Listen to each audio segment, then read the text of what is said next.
This is basically a car dash cam that is made from a Android phone and software, an app that is called Autoguard Blackbox. It's free. You can do an upgrade that costs like $3.99 that lets you unlock a bunch of extra settings for video quality.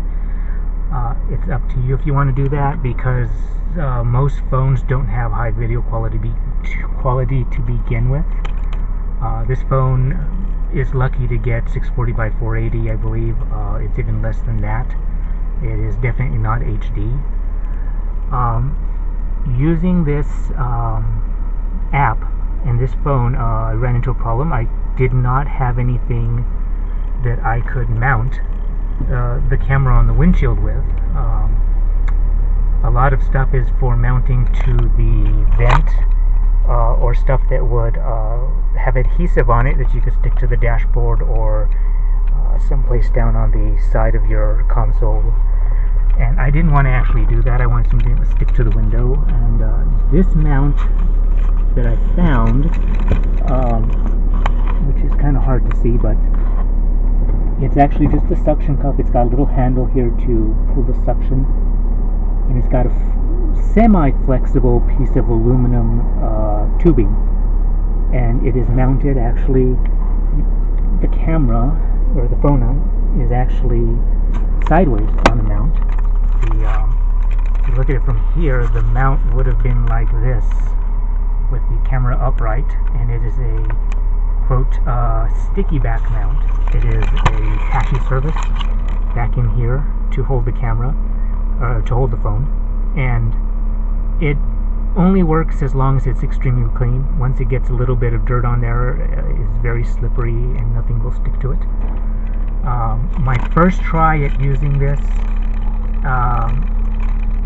I used a rubber band to hold it in place, and I quickly realized that was just frustrating. Also, a Velcro strap was frustrating. So I decided that I would make my own mount, and these two pieces of shiny metal here are pieces of a Radio Shack project box. I think these are pieces of the lid.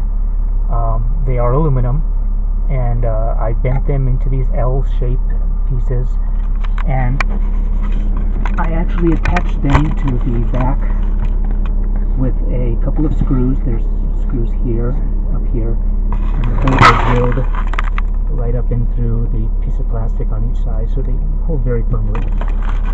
The entire mount is got a slide attachment, so you can actually take off this if you really need to. I've never had to.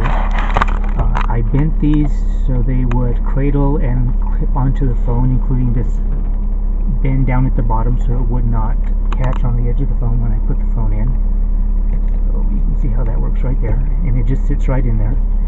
It is very stable, as stable as the mount itself can be. The swing arm and the suction cup do have gear. Cradle mount probably cost me all of $20–25 in total, including the project box when I bought it, because it was only like $1.99 at the Radio Shack store. But that is my poor man's solution to having an in-car dash cam for now, until I get an actual camera mount and an actual camera in here.